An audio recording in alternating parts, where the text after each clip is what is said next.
Hello friends, जय हिंद। बहुत बहुत स्वागत है आप सभी का आपके अपने YouTube channel Saxena CP classes में।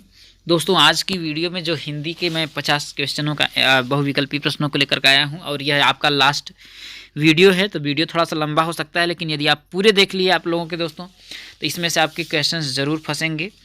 तो चलिए ज़्यादा देर करते हुए हम लोग शुरुआत करते हैं। जैसा कि आपका दोस्तों आज का जो आपका पहला क्वेश्चन है वो कह रहा है कि हितम मनोहारि च दुर्लभम वचा सूक्त किस काव्य की है। तो हितम मनोहारि च दुर्लभम वचा ये आपका किराता अर्जुनियम की सिक्ति है। ठीक है, अगला जो आपका क्वेश्चन है कि विश्व साहित्य के इतिहास में सबसे बड़ा महाकाव्य है। देखिए, विश्व साहित्य के इतिहास में सबसे बड़ा जो आपका महाकाव्य है वो है आपका श्रीमद् भगवत गीता है। क्या है मेरे दोस्तों? श्रीमद् भागवत गीता है। ठीक है, अगला है कि श्रीमद् भागवत गीता के अनुसार मनुष्य का अधिकार है। तो देखिए, श्रीमद् भागवत गीता के अनुसार मनुष्य का इस सिर्फ हुआ है कर्म करने पर। किस पे है मेरे दोस्तों? सिर्फ कर्म पर है। तो क्योंकि भगवान श्री अर्जुन कहते हैं, हे अर्जुन सिर्फ तुम कर्म करो, फल की चिंता न करो। ठीक है, अगला क्वेश्चन है निम्नलिखित में से एक कर्मेंद्रिय है। कर्मेंद्रिय तो वाक, स्वर, घ्राण, चक्षु। तो इसमें से आपका हो जाएगा, देखिए वाक। वाक मतलब होता है बोलना, ये क्या हो जाएगा आपका? वाक पे चला जाएगा। अगला है कि मेघदूत किस रचनाकार की कृति है।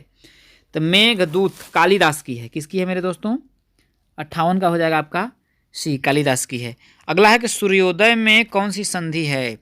सूर्य प्लस उदय, सूर्योदय। तो कौन सा आपका संधि हो जाएगा? देखिए गूढ़ संधि, आ के बाद उ आए। ठीक है, तो सूर्योदय, सूर्य प्लस उदय। ठीक है, अगला क्वेश्चन है आपका, देखिए कौन सा शब्द अव्ययी भाव समास का उदाहरण है। तो सज्जन, प्रत्येक, द्विपाद और गजारूढ़। तो आपका इसमें से आपका ये कौन सा शब्द अव्ययी भाव समास का है? तो आपका प्रत्येक हो जाएगा। प्रत्येक, प्रत्येक, हाँ क्या हो जाएगा आपका? प्रत्येक हो जाएगा। कौन सा शब्द अव्ययी भाव समास का उदाहरण है? तो आपका कौन सा हो जाएगा मेरे दोस्तों? प्रत्येक हो जाएगा। अगला है कि अशुद्ध शब्द की पहचान कीजिए। तो अशुद्ध शब्द इसमें से आपका कौन सा हो जाएगा मेरे दोस्तों? प्रभु जो लिखा है, तो प्रभु होता है। ठीक है, तो अशुद्ध शब्द आपका क्या हो जाएगा? प्रभु हो जाएगा। अगला है कि शुद्ध वर्तनी वाले शब्द का चयन कीजिए। तो आशीर्वाद, तो कौन सा इसमें हो जाएगा? देखिए आशीर्वाद, तो इसमें से शुद्ध शब्द हो जाएगा आपका द। ठीक है, चलिए अगले क्वेश्चन पर आते हैं। हलंत का चिन्ह है। तो देखिए बहुत अच्छी तरह से आप लोग जानते हैं ये आपका है हलंत का चिन्ह। ठीक है, अब कह रहा है देखिए म, इसमें म के नीचे लगा है। तो देखिए हलंत लगा है, तो आपका हो जाएगा ब हो जाएगा। कौन सा हो जाएगा आपका? ब। अगला क्वेश्चन से आपका कि क्या भूलूं क्या याद करूं। ये क्या है आपका? देखिए क्या भूलूं क्या याद करूं, ये आत्मकथा है या नाटक है या कहानी है। तो दोस्तों क्या भूलूं क्या याद करूं, ये क्या है आपका? आत्मकथा है। क्या है मेरे दोस्तों? आपका ये आत्मकथा है। अगला क्वेश्चन है देखिए कि प्रसिद्ध आत्मकथा लेखक हैं। प्रसिद्ध जो आत्मकथा है उसके जो है आपके लेखक हैं हरिवंश राय बच्चन। क्या है आपके मेरे दोस्तों? हरिवंश राय बच्चन, राहुल सांकृत्यायन, पांडे, वेचन शर्मा। तो इसमें से सभी हो जाएगा दोस्तों। सभी क्या हैं? आत्मकथा के लेखक हैं। अगला है कि नीड़ का निर्माण फिर, ये क्या है आपका? देखिए जीवनी है, उपन्यास है, कहानी है या आत्मकथा है। तो दोस्तों ये नीड़ का निर्माण फिर क्या है आपका? देखिए आत्मकथा है। अगला है कि आकाशदीप के लेखक। क्या है आपका? आकाशदीप के लेखक हैं आपका जयशंकर प्रसाद जी हैं। अगला है कि मधुशाला, मधुबाला, मधुकलश के रचनाकार। क्या? मधुशाला, मधुबाला और मधुकलश के आपके जो रचनाकार हैं वो हैं हरिवंश राय बच्चन जी है। अगला है कनुप्रिया के लेखक। तो दोस्तों कनुप्रिया के लेखक आप हैं धर्मवीर भारती हैं। कौन है मेरे दोस्तों?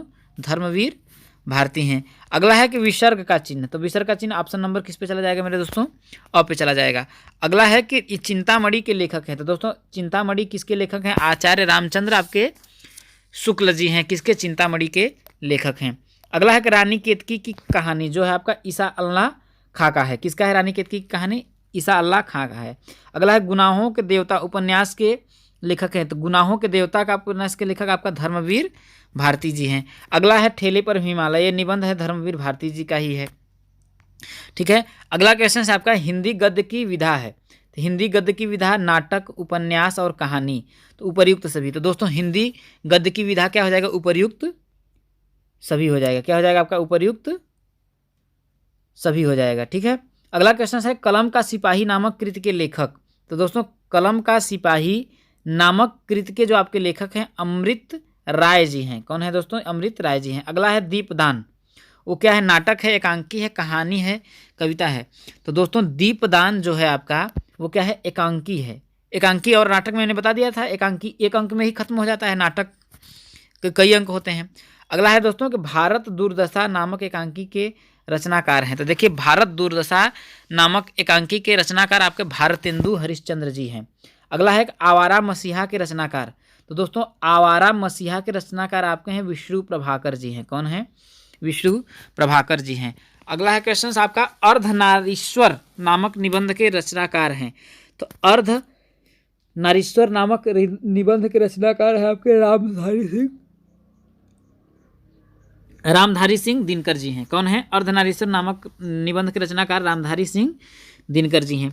अगला है आपका देखिए कामायनी। कामायनी क्या है मेरे दोस्तों? तो कामायनी मैंने आप लोगों को बहुत चीज़ें पहले वही बता दिया है कि महाकाव्य है। क्या है आपका? कामायनी महाकाव्य है। और इसके लेखक कौन है? आपके जयशंकर प्रसाद। ठीक है। अगला है कि देखिए शुक्ल युग के उपन्यासकार का नाम बताइए। तो देखिए शुक्ल युग के उपन्यासकार आपके प्रेमचंद्र हैं। कौन है आपका? प्रेमचंद्र हैं। अगला है देखिए मुंशी प्रेमचंद्र के उपन्यास का नाम बताइए। तो देखिए कर्मभूमि, निर्मला, गोदान, उपर्युक्त सभी। तो आपका हो जाएगा उपर्युक्त सभी। सबके लेखक उपन्यासकार कौन है? मुंशी प्रेमचंद्र है। अगला है कि देखिए सुगम शब्द का विलोम है। सुगम का क्या हो जाएगा? दुर्गम। तो आपका ऑप्शन नंबर क्या हो जाएगा? आपका 100 हो जाएगा। अगला है कि रविंद्र शब्द में संधि है। तो रवि प्लस इंद्र ई तो हो जाएगा आपका देखिए कौन सा शब्द हो जाएगा? रविंद्र। तो रवि प्लस इंद्र कौन सा हो जाएगा आपका? देखिए दीर्घ संधि हो जाएगा। कौन सा हो जाएगा? दीर्घ संधि। क्योंकि क्या होता है आ के बाद ई होता है तो बड़ा ई हो जाता है। तो दीर्घ संधि का क्या होता है? अक सवर्णे दीर्घ। तो रविंद्र हो जाएगा। अगला है जयशंकर प्रसाद की रचना है। तो दोस्तों जयशंकर प्रसाद की रचना देखिए कामायनी है, साकेत है, प्रिय प्रवास, पल्लव। तो जयशंकर प्रसाद का कौन सा हो जाएगा मेरे दोस्तों? कामायनी जो है जयशंकर प्रसाद की रचना है। अगला है छायावादी युग के नाटककार हैं। तो जयशंकर प्रसाद, डॉक्टर राम कुमार वर्मा, अ प्लस ब दोनों। तो दोस्तों ये दोनों लोग आपके क्या हैं? छायावादी युग के नाटककार हैं। अगला है गेहूं बनाम गुलाब निबंध के लेखक हैं। तो गेहूं बनाम गुलाब इसके निबंध के लेखक आपके हैं रामवृक्ष वेनीपुरी। जमीन पक गई है काव्य संग्रह है। तो दोस्तों जमीन पक गई है ये जो काव्य संग्रह है आपका ये है अज्ञेय जी का है। किसका है? अज्ञेय जी का। अगला है कि देवेंद्र शब्द में संधि है। देव प्लस इंद्र। तो आपका कौन सा संधि हो जाएगा मेरे दोस्तों? देवेंद्र। देव प्लस इंद्र तो आपका हो जाएगा देवेंद्र वे। तो आपका हो जाएगा दीर्घ संधि। कौन सा संधि हो जाएगा मेरे दोस्तों? दीर्घ संधि हो जाएगा। अगला है कि तुम अपने कार्य में सफल रहो। वाक्य किस प्रकार का वाक्य है? तुम अपने कार्य में सफल रहो। तो ये जो कार्य है अब देखिए इच्छावाचक है, संकेतवाचक है, आज्ञावाचक है, संदेहवाचक है। तुम अपने कार्य में सफल रहो तो ये कोई बता रहा है तो ये उसकी इच्छा है। इच्छा कह रही है कि तुम अपने कार्य में सफल रहो। तो ये आपका इच्छावाचक शब्द हो जाएगा। स्वच्छ शब्द का अर्थ है। तो स्वच्छ का मतलब क्या होगा? देखिए साफ सुथरा। ये हो जाएगा आपका स्वच्छ का क्या हो जाएगा? साफ सुथरा। अगला है सुंदरता शब्द है। तो ये देखिए सुंदरता के आपका देखिए भाववाचक संज्ञा है। क्या है दोस्तों? भाववाचक संज्ञा है। तो दोस्तों आप लोगों का जो अति लघु उत्तरी, बहुविकल्पी और लघु उत्तरी सभी प्रश्नों का मैंने वीडियो बना दिया, कंप्लीट हो गया आपका हिंदी। आई होप आप लोगों को वीडियो पसंद आया होगा। चैनल पे नए होंगे तो चैनल को जरूर सब्सक्राइब करिएगा। इस वीडियो में दोस्तों इतना ही, फिर मिलेंगे हम लोग अगले वीडियो में। तब तक के लिए दोस्तों जय हिंद, वंदे मातरम।